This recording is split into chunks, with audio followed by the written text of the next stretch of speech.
Hello everyone and welcome to Office Hours number 40. I'm Ben Brownlee and we are now trying out something a little bit different with Office Hours. If you haven't joined us before, what Office Hours is, it's a weekly show where we just sort of sit back and take a more relaxed look at a particular shot or a particular task. Often it's something that's come up in the last couple of weeks of support where people have got a sort of idea that maybe doesn't sort of get best served by a tutorial on its own, but it's more kind of longer form exploration of a particular topic. It's also a time where people can ask their questions live to, well, not just me, but also to other members of the Boris FX family as well. And we look at different software depending on the week that we're working on. We're also trying out something a little bit different today, where we're going to be not just on the Boris FX Learn channel, we're also coming to you live on the main Boris FX YouTube channel as well. So hopefully we'll see some new fresh faces here. But let's take a little look now at the shot that we're going to be working on today. Do feel free, actually, whenever you're around, to start asking questions in the chat and just make sure that everything's working how we want it. So if you can't hear me, hopefully you can hear me now. But if there's ever anything wrong, just shout out in the chat if you've got any questions as well. So we're not actually going to be doing this exact shot, but what we are going to be looking at in Mocha today is figuring out what it was that went into some of these, like some of this tracking. So there's a few little elements here that's going on. And one of these is things that can be tracked and things that can't be tracked easily. Let's just put me in the corner again there. So some things that can be tracked are going to be sort of some of the stuff in the corner. So the camera is a fairly straightforward track, but the fingers themselves, as they're wobbling, right word? Probably not. As they're moving around, they're actually quite difficult to track because the hands are going to be changing shape and the fingers themselves go behind each other. So it's not as straightforward as you might otherwise think. So for any time we're looking at this sort of shot, what we want to do is try and find something like a balance between getting the job done in good time and getting the job done right, with the majority of the time happening on the getting the job done right, I think. So here are the different takes that we have of this shot, and we have, let's take a little look at that one again. And this is where, if you're coming at this from a from a perspective where you can actually sort of come in and help to choose the shot yourself, or you're in a position where you're having any sort of influence on this sort of area, you want to try and aim for something that's going to look right, do the work that you need it to do, but also be nice and trackable. So this is why we take several takes of the same shot. So here's another one where we've got that same sort of camera pan down, looking up. We've got a big zap, and we've got that little tap, the look to the camera, and then the look down again. That little double take, which I kind of like. This is my favourite so far. I don't think even that's the shot we saw at the start. But let's have a little look at this other one. So we've got the move down to the hands, looking up, bit of a shock, maybe a bit too much of a pause there. So I think I'm going to take that 94. I like that 94. Okay, so here's something right at the very start of this shot, or right at the very start of this process, before we've even got into Mocha, that's going to have a real, big influence on what it is that we're doing. So the first thing we're going to do is split this clip so that we're not tracking everything. We don't need to track everything. We're going to be sending this into UltraZap later, but that's sort of by the by. The fact is, if we don't need to track the entire shot, why send the entire thing into Mocha? There's no point. There's no point. So once the electricity has gone, so probably around about there, I'm going to split that clip out. And where does the electricity start? Well, maybe, yeah, it probably does start. She's lifting up her hands. We do want to see a little bit of electricity there, because otherwise, why would she be wiggling her fingers? Makes no sense. So even down there, maybe. Okay, so here's my favorite big keyboard shortcut for After Effects. IBON. IBON. Go to the in point of the clip, set the beginning of the workspace, O for going to the out point of the clip, N for setting the end of the workspace. IBON. Very powerful. Always think IBON. Right.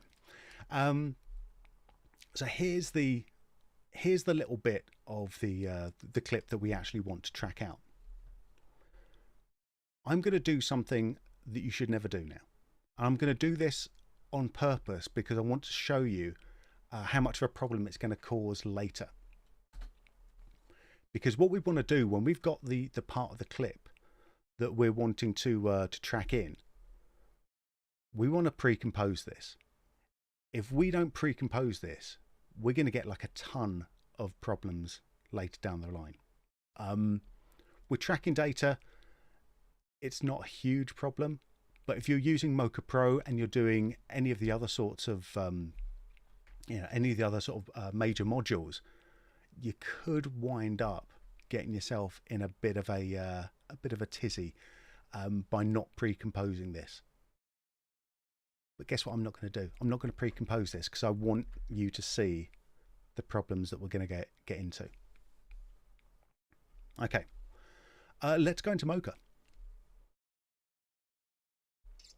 And I'm just going to come into my effects and presets, and let's go Mocha.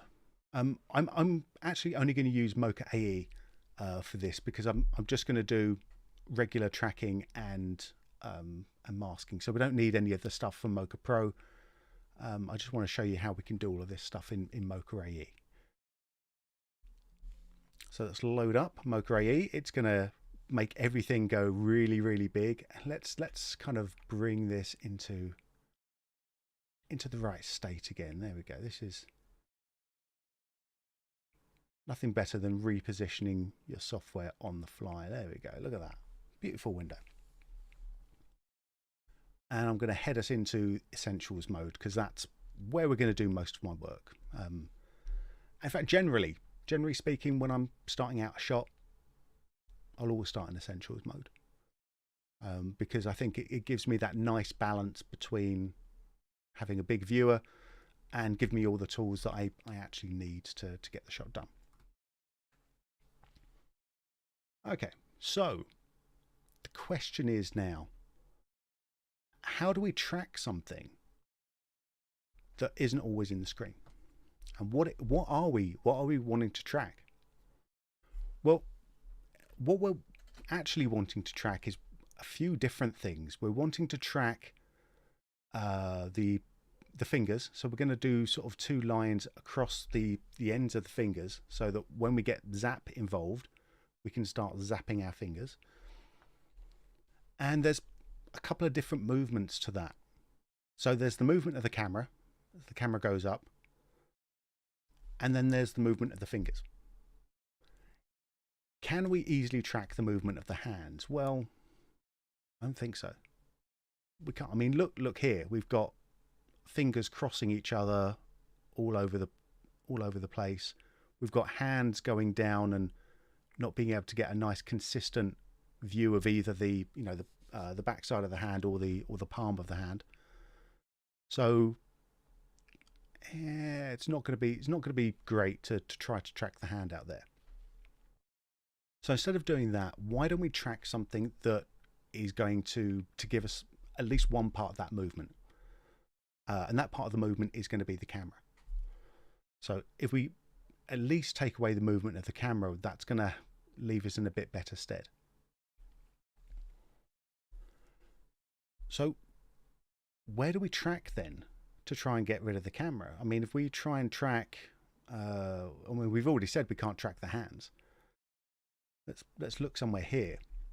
I mean, we've got this pipe, which is kind of coplanar to the hands. Well, it's not coplanar to the hands.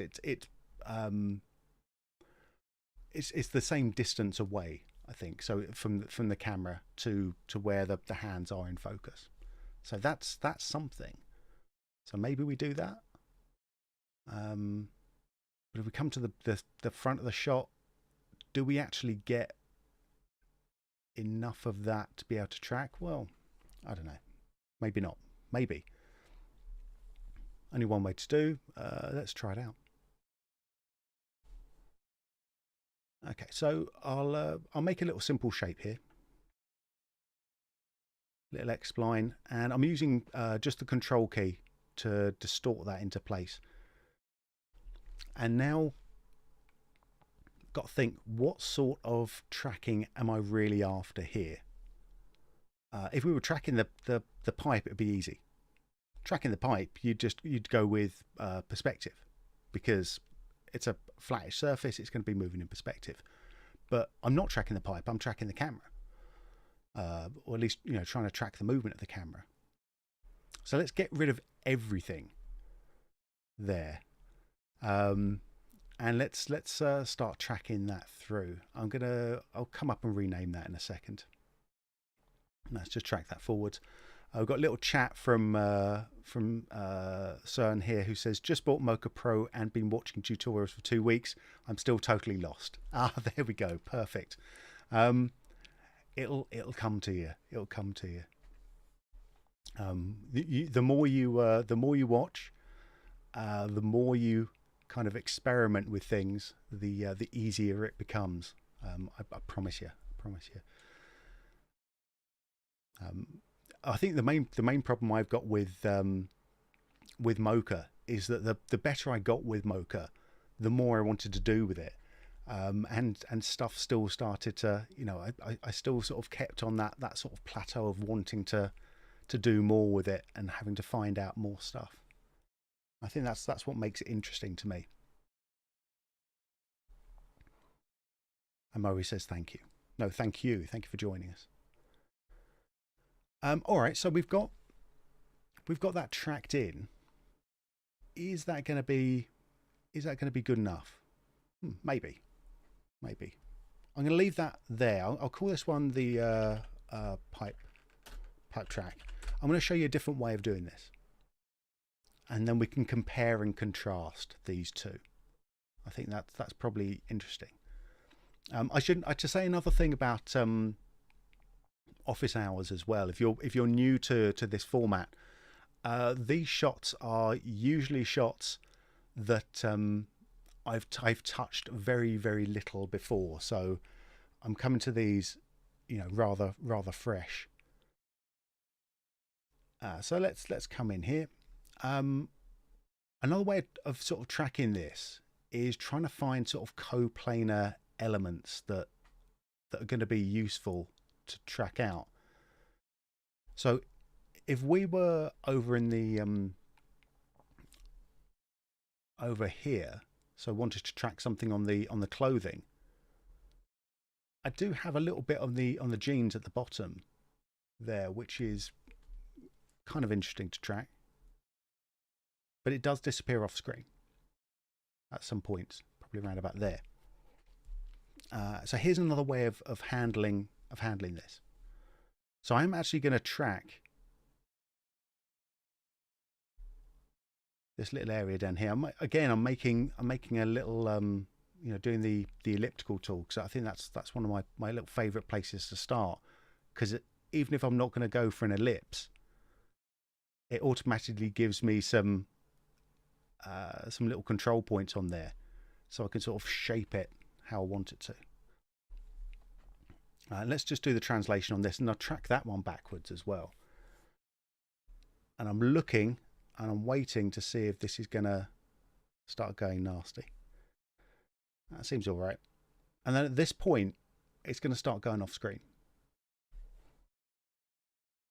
So here's what I can do. I can actually move this whole area, this whole shape, to somewhere that's going to be like coplanar, or share the same relationship with the camera as that initial shape did. So maybe something here. I'm actually a bit skeptical of this. I'm going to see if that place gets covered later on. It kind of does.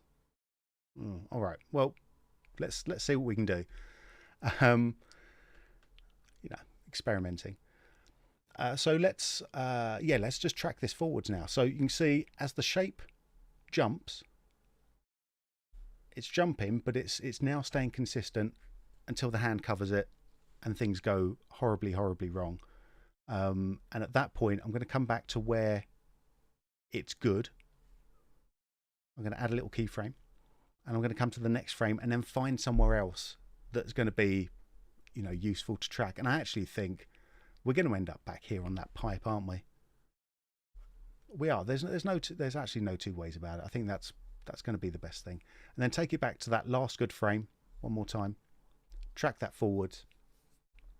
And that should, again, move that shape, but still give us a nice consistent track afterwards. So we got anglers. Let's give this a nice name. Let's call this one clothes track. There we go. So we've got two bits of tracking data now. And I want to see which one is going to be most consistent for us. And we know we can't look at what the shapes are doing, because I've actually animated these shapes out. And this is an important thing with Mocha, is that the shape data and the tracking data are separate. They're two completely different things. They feed into each other, but they're separate from each other. So if I come back up to my my workspace here, and I go to my surface tool and turn that on, and turn on the grid as well, you can see they're popping in down at the bottom here, because that's where my first shape was. But I'm going to bring those up here, and these are our representations of what the tracking data is. So if I play this back, if my surface tool and grid are looking nice and consistent, then I'm going to be pretty happy that the track itself is going to be nice and consistent. And we can see here with the bits where I've changed stuff over,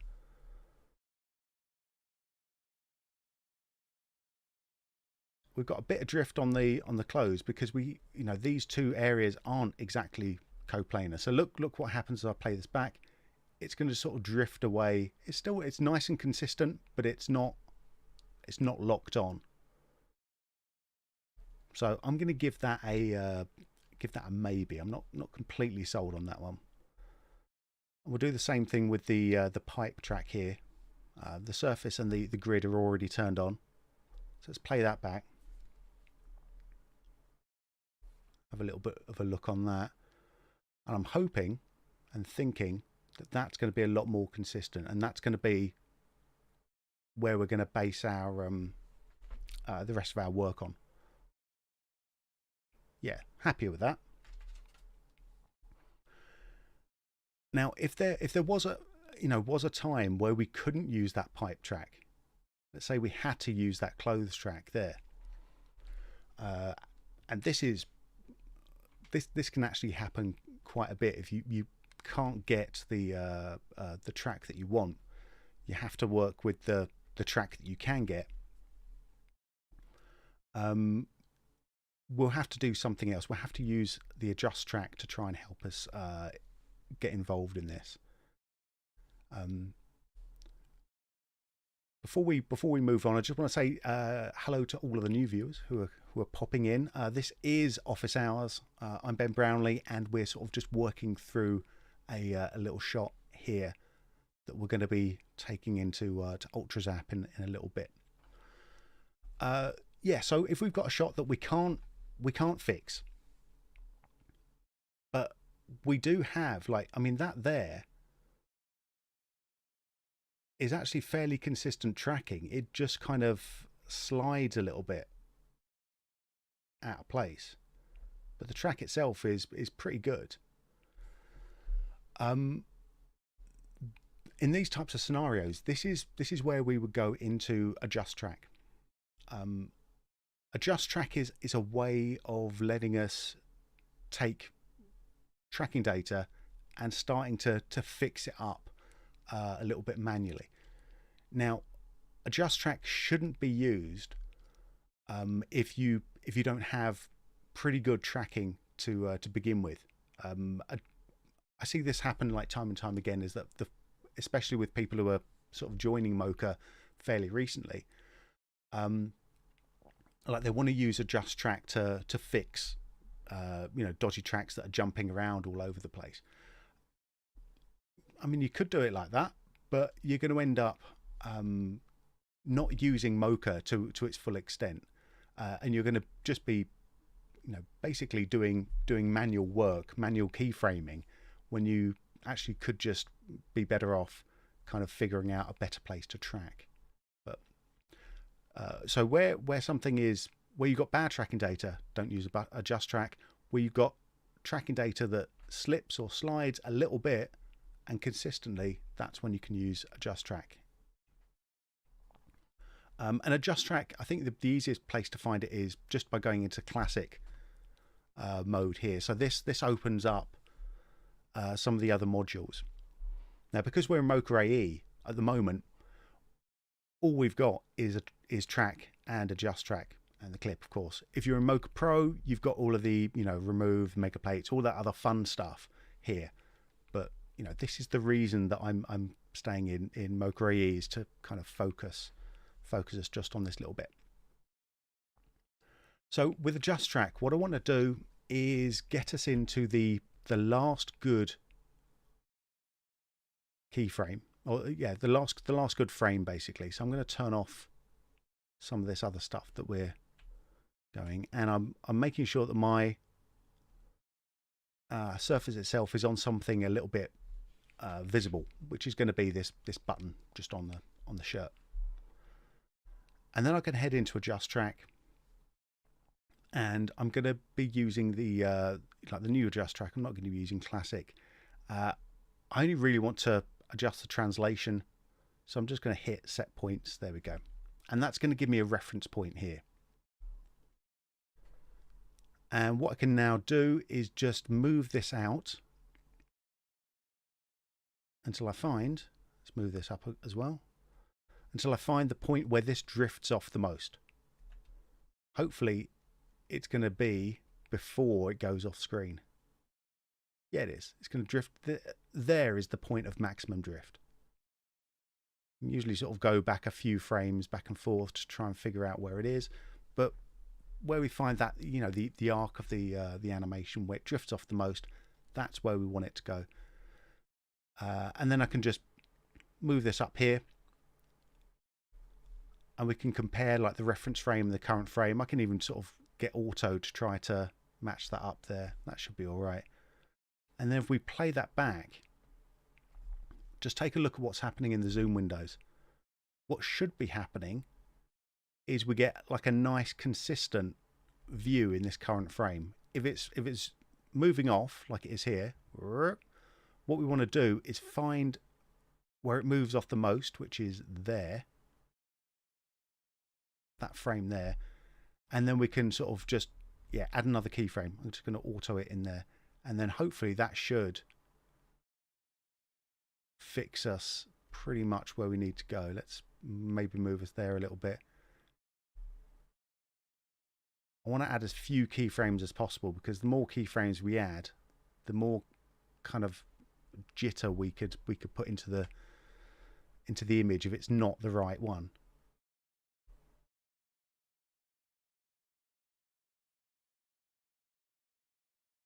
So that's, I mean, that's not bad. Yeah, that's going to be all right. Cool. Okay. Let's come out. We're not going to do any more with AdjustTrack. I just wanted to show you that, because now we've got our fun stuff. We've got all the tracking data we need. Now we're going to get in there and we're just going to start to like attack our shot a little bit. So remember, I'm just going to come back out and just show you what we're sort of aiming for, which is we're trying to build up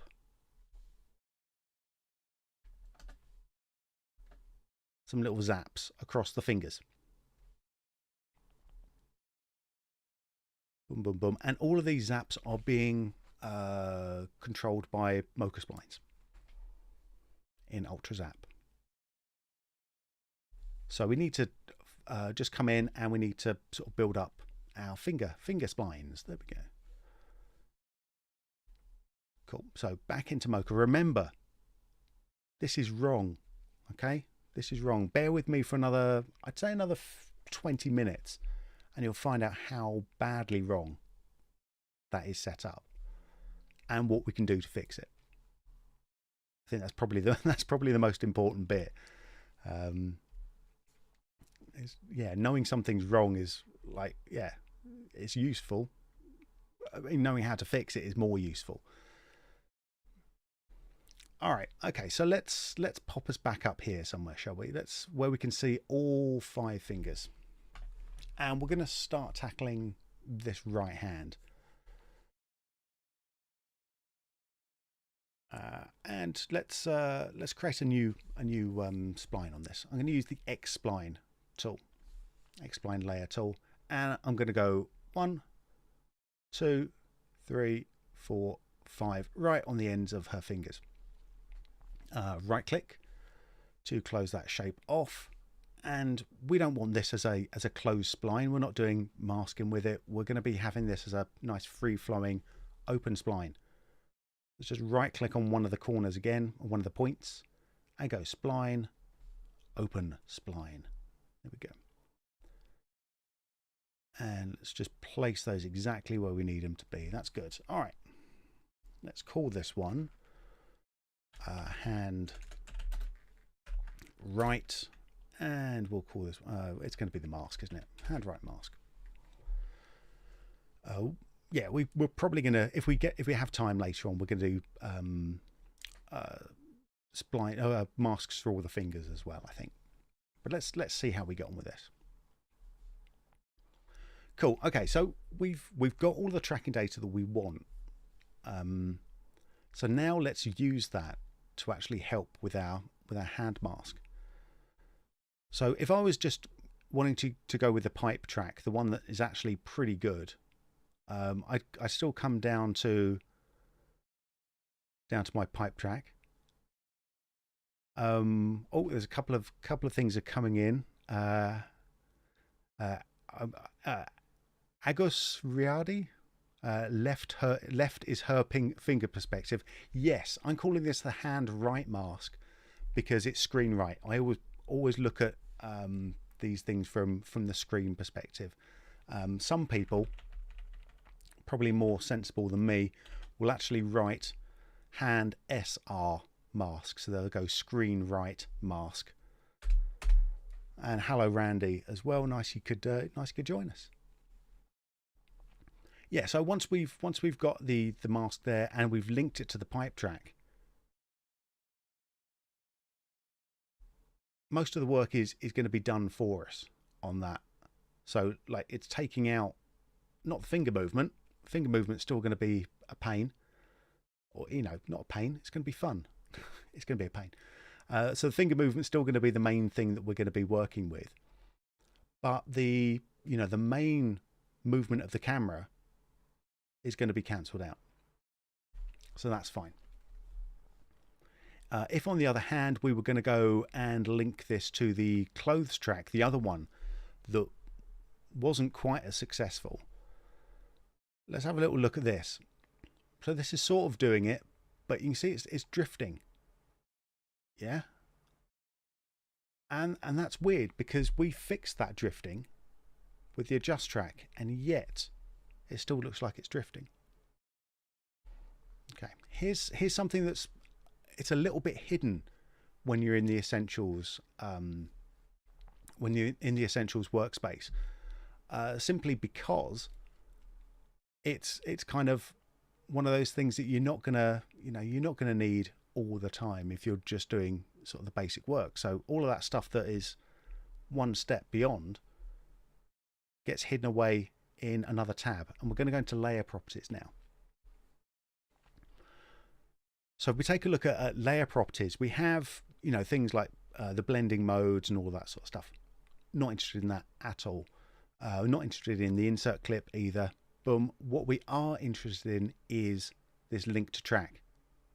Okay, so this is the same linked track as we've got in the Essentials, except there's one other little button.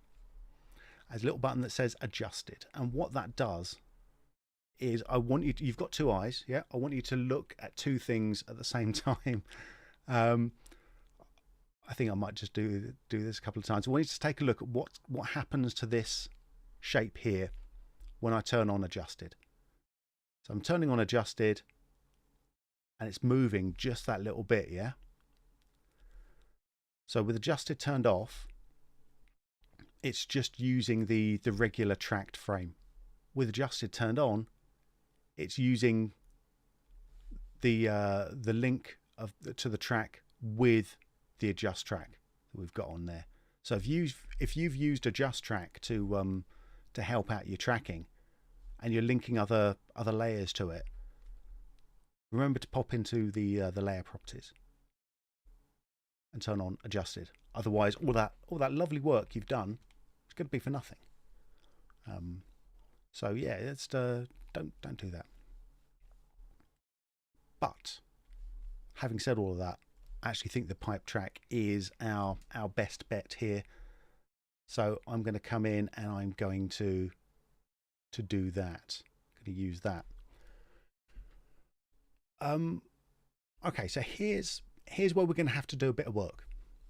This is my my least favorite bit of the process. Obviously, going to have to do a bit of work on it. So what I'm looking for here is the last good frame. Again, it's that concept that I keep coming back to. It's that point in time before everything starts falling apart. And at this point, it's not falling apart at all. It's the fact that she's moving her hands as well as moving the camera. So where does she keep her hands up? I mean, it's probably round about, is it there? Is it there? It's much for muchness. It's fine. And at this point, I'm going to come in and I'm going to make another keyframe. And actually, I'm going to make another keyframe by just bringing in all those individual points. Now, if you've ever watched me do any sort of rotoscoping work, which hopefully at least some of you have, what I tend to say is you work big to small. So we always start by working on the by adjusting like the main shapes first, and then you go and work with the individual points afterwards. At this stage, there is no main shape because she's doing this all the time. Too much of that. So at this point, we're just doing the individual little points down there, and that's going to help us out. But when she moves her hand down, boom, boom, boom. Okay, that is going to be a big movement. And that's going to be a big movement because we're just going to have to try to bring all of that shape down at once as well. So let's do that. Let's where she brings her hands down here. Boom, thank you very much. Let's pan around, holding down the X key here. Let's have all of that selected. And I want to move all of these and transform all of these up at at the same time. Now, if we're in classic mode, there's actually some lovely little tools that can help us do that. If we're not in classic mode, if we're in essentials mode, we've still got the same tools. We just might have to bring them up. And we do that with right-clicking and going into the advanced tools down there. Like by default, you've got basic tools. Basic tools will get you most of the way there for the basic stuff. We're now trying to do something that's a little bit more fun. So we are going into the advanced tools. And this shows us up this little fella, the transform tool. Oh yes. So this puts a big bounding box around all of the points we have selected. So it means I can just move the bounding box around, and I can do things like, I think we saw this earlier. If I hold down the control or command key, I can sort of start to distort this into place and sort of try and figure out where those points are going to be. So I've got like the main gross movement going first, and then I can come in, figure out where that little finger's going to be, around about there, behind it somewhere, and then just put those dots into place. Where is that little finger going to be? Probably there. And let's turn off that bounding box. And that's moving all that up. All right. So far, so good. Yeah. Okay. Now we've got the nice stuff, which is chasing these fingers all the way around the screen. I don't want to do any chasing. I'm too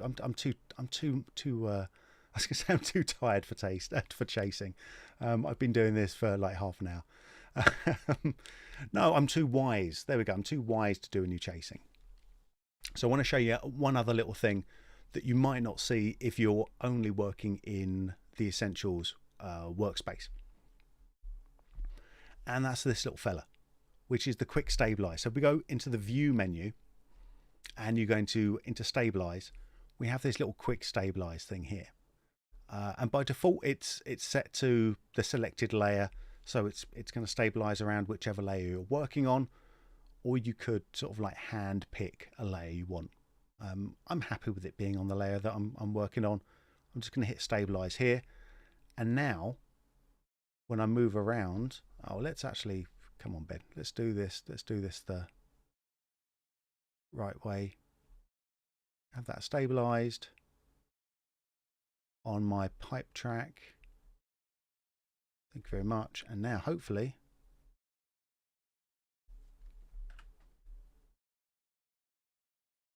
there you go. You can see that a bit better if I zoom out. You see the viewer is now moving with the tracking data. And Michael's asked a really good question here that's going back to the AdjustTrack. Under what situations would you adjust track but use the base track info? I mean, I think that's one where I know he says his question's coming late. It's fine, Michael. Absolutely not a problem. Yeah, I think a lot of the time that comes in is giving people the choice, or being very transparent about what's happening with that transformation. You don't want people to have something that is opaque to them. You always want to have a chance of going back and just sort of looking at the raw data, because a lot of the stuff that we were working in Mocha is always built off of the sort of main tracking data. Even the even the sort of shape data is built off of that main tracking data, or the shape data movement is based off of that. So I think if we always said that you have to use the AdjustTrack data when linking layers together, that would sort of go against the ethos there. It could also be your AdjustTrack maybe isn't fantastic, and you want just a quick way of going back to going back to the original raw data when you're doing rotoscoping. So that could be, that could be the movement. But I think mainly the idea from a design point of view is just to be, very, very clear about and transparent about what's what's happening there with the data. So you don't want to assume that people are knowing what's happening with that data. I'm just going to very quickly, while I look through other questions that we've got, I'm actually just going to very quickly start to keyframe this up a little bit. I know I'm sort of becoming a little bit aware of what the time is, because time does keep slipping. We've got another question coming in from Firdaus, who's saying, hello, how can I track the camera in Mocha? If you're in Mocha Pro, we have a camera tracking module. And if you want to know a little bit more about that, head on to the main Boris FX website, go into the video section, and we have a couple of very lovely video tutorials that are all about the camera tracker and how to work with it. Some of them I think are actually done by me, so be prepared. Be prepared for more of this voice. All right. I think actually if you're watching a lot of videos on the Boris FX website, you should be getting quite used to this voice anyway. I think it's very difficult to avoid me, for better or worse, I think, depending on your perspective of that. All right, so what I'm doing here is that because most of the actual hard work is being done by the quick stabilize now, all I have to do is just kind of keyframe these fingers, or just the points where they're going on the fingers, and I can guarantee you this is as much fun as it looks. So depending on how fun you think this is, you are exactly right. I don't even know what's going on with that keyframe there. There we go. Let's it's because the fingers are moving so fast. Right, let's go up to the top here. Let's do a little bit more of this, and I think we'll then count this as a job well done, and we'll move on to the next section. Got another question coming in from Michael. Ben, are you using a mouse or a tablet? I'm using a little tablet, but I always have my little trusty mouse right next to me as well. I think a lot of the things I like to do with the mouse, I like to use the middle mouse button actually quite a bit to do scrolling back and forth. I've also set up that sort of functionality on the tablet as well, but I keep dropping my pens. So not only do I have multiple pens all around, like everywhere, I also have a mouse for when I've dropped my third pen on the floor. I tend to prefer, actually, when I'm doing this sort of work, I do tend to prefer using a pen and tablet over a mouse. I just find that at the end of the end of a long day, my hand is generally less tired with a pen. But having said that, this Logitech mouse that I've got is nice and ergonomic. I'd say it's probably the best mouse I've got. Not a sponsor, but maybe Logitech, hit me up.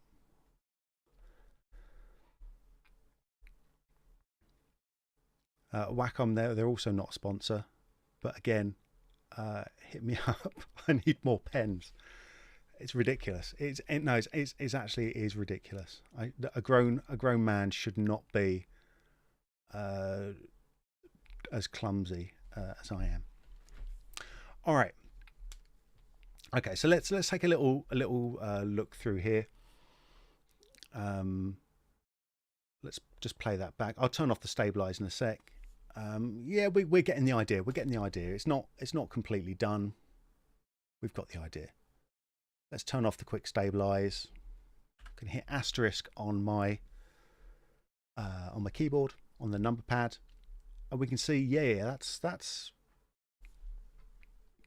we've got the idea of what's going on. Okay, cool. All right.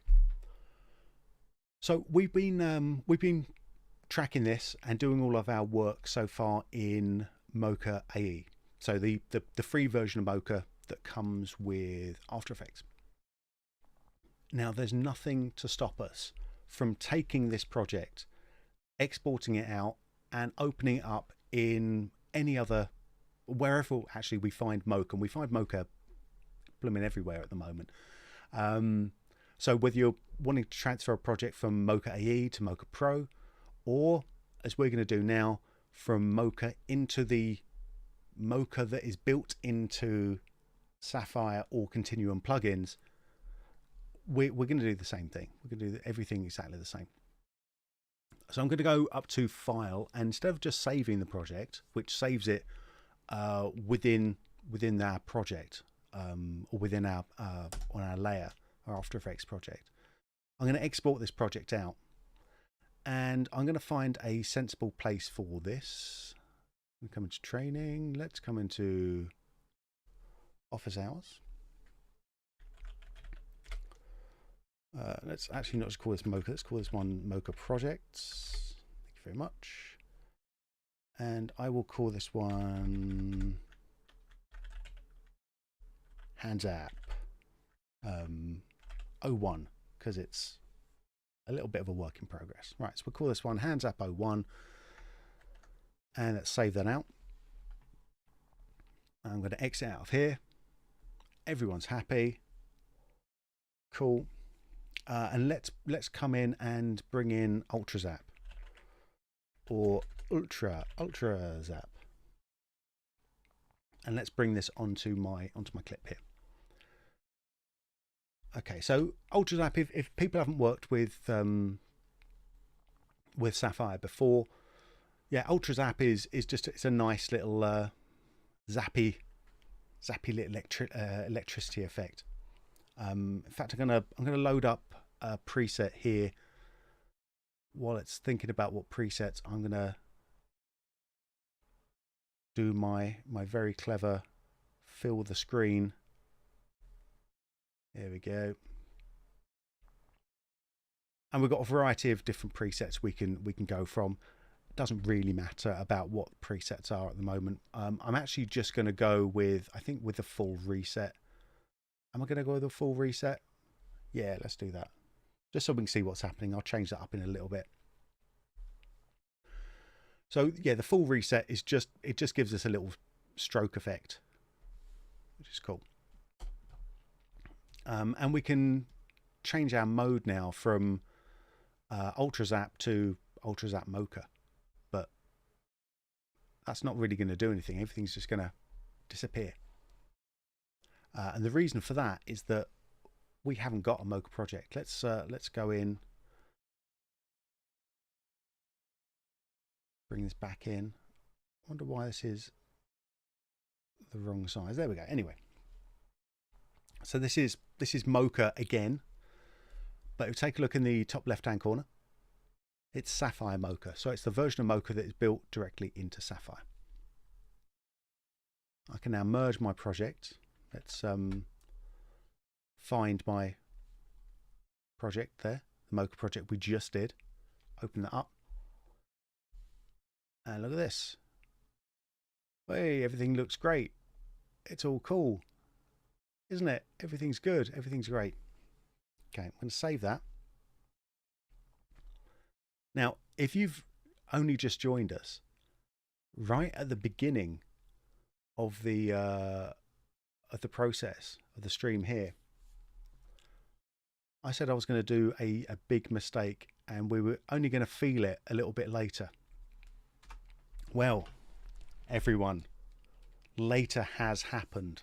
We are at later now, and this is why you have to pre-compose your layers, because when we're doing any sort of other effect that After Effects wants to render out, if we're not just using Mocha data for feeding other tracking, like for null object or masks or anything like that,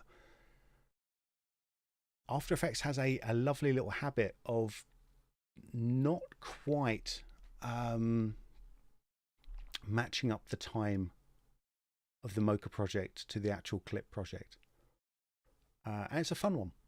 It's a fun one, and it's one where people get, you know, a bit confused about what's happening. Why their renders shifted a little bit, and they also get a little bit annoyed because, you know, it shouldn't be doing that. Well, we've done all this work, and our renders are off. That can't be, can it? Okay. Well, it's not great. So it is a simple fix though, and that's why I wanted to show this to you. I'm just going to cut this effect so that it's going to keep all the other stuff that we have, and I'm going to pre-compose this layer. So I can either go up to layer, pre-compose, or I can just right click on the layer. That's easy. Let's bring this over here. And I want to make sure that I move all attributes into the new composition, because we want to make sure that the everything that we've got is going to be, you know, baked down into that comp. And I want to make sure, this is very important, I want to make sure that the composition duration is adjusted to the time span of the selected layers. So boom, boom, make sure these two are selected. Yeah, cool. Okay, so let's paste that UltraZap back over the top. It's still off. The animation's still off. Yeah. Is that an unworkable nightmare? No. It's easy. It's easy to fix that now. So I'm going to go into Edit Mocha, and it's easy to fix that whatever version of Mocha you're working on, whether you're working Mocha AE, the After Effects one, Mocha Pro, or one of the plugin versions here. And this was a change that happened, I don't know, probably half a year, maybe a year ago now. Time has ceased to make any sense to me anymore. So it happened a little while back, and it's something we need to do. We need to go into classic mode to see this really. So let's take my click on my hand right mask. Have a little look at this. So you can see that half of this here, that actually, you know, this clip that corresponds to where we did the initial slicing at the very beginning of this project, isn't tracked anymore. But everything else looks tracked. Let's go into the dope sheet to see what's happening. And I'm going to go straight from the pipe track first. So we've got all of the keyframes are still there. They're just in the wrong place. They've just been shifted. And this is the change that was made to make things really easy to fix this. Because before you had to like select tons of stuff and then shift it all down manually. Yeah, not great. Now I've got to click on one button. It's this button that says Move to Playhead. Click on that. All of my keyframes are going to move to where I need them to go. Close track. move to playhead. I think even that, I mean, everything's moved anyway. So now if we take a little look, let's go back into essentials mode. So we're comparing apples to apples. Now if we take a little look, all of our animation should be in the right place. Yeah. Blip, blip, blip.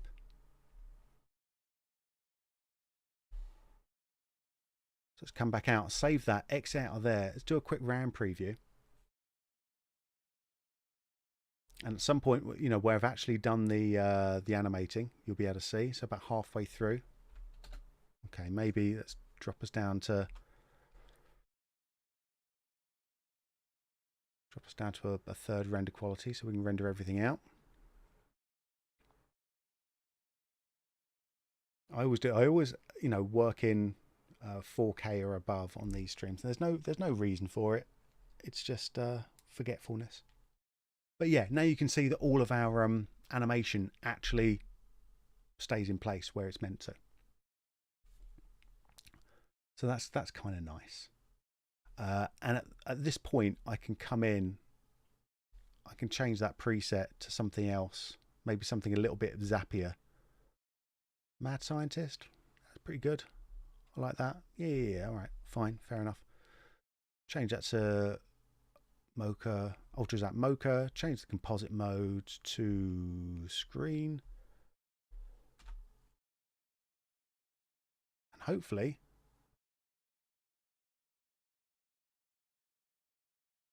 nice and zappy there.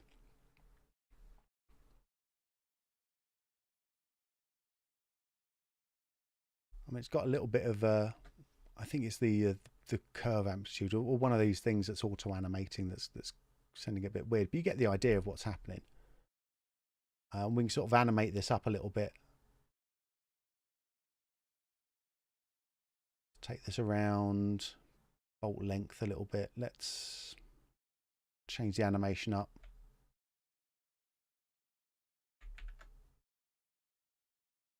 Get that going there, so we can start to, you know, animate this up. But this isn't the important bit. This isn't the to me, this isn't the interesting bit. The interesting bit is how we got here. Like once we've got all of the actual animation stuff sorted out, you know, all of this stylization bit is a little bit more you know, straightforward. You know, the tricky bit is getting the data, the tracking data in. Let's, yeah, do something like that. I don't know.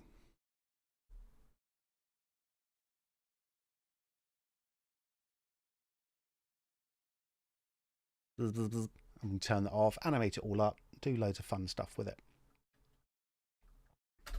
And then what we're going to, you know, what we end up with is something that looks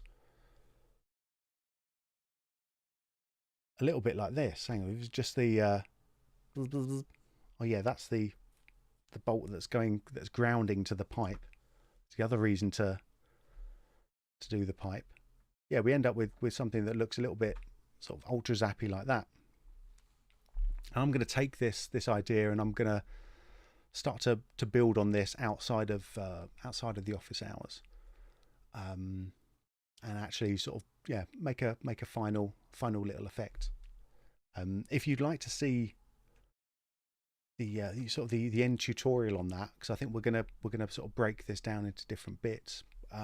Yeah, let me know either in the chat now or in the comments below if you're watching a replay, because we have unfortunately run out of time for this office hours. I hope you found this useful. We've actually been through a lot, really. You know, looking at stuff that couldn't be easily tracked, or where we start to track things when we can't actually get the track on the thing we want. We looked a little bit at AdjustTrack. We looked at a little bit at stabilizing the viewer up, and you know, some of the sort of hidden things that are, you know, not immediately obvious if you're only working in essentials, which again, like I said before, you know, most of the time fair percentage of my work is done all in essentials, especially at the start. Even if I'm working on a big project, always start in essentials. Best place to start. Speaking of essentials, if you want to learn a little bit more about Mocha, here's my final pitch. Here we go. Here's where I'm going to go full camera. Look at that, professional. Yeah, if you are just starting out with Mocha and you want to learn a bit more about it, head on to the Boris FX website. Go to the video tutorials, and there's a Mocha Essentials course which you can watch for free. I think it's many hours. I think it's like 6 hours now or something of free Mocha training. It goes through a lot of this stuff in a bit more detail, and actually talks a bit about how Mocha starts to think and work. If you want to see more office hours, I mean, office hours is going to be here to stay, but it's going to be up to you to decide what some of the subject matter is going to be. It's not always going to be Mocha. We have got some Continuum coming up. I believe Continuum's coming up next week.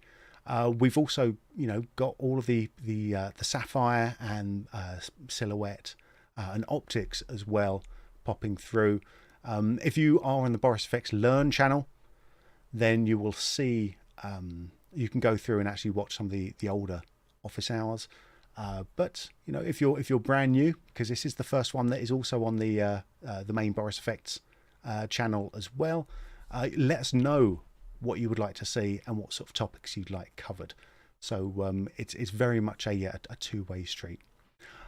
So thank you very much, everyone, for joining me for now. My name is Ben Brownlee for Boris FX. I hope you found this fun, and I will see you again very soon. Bye for now.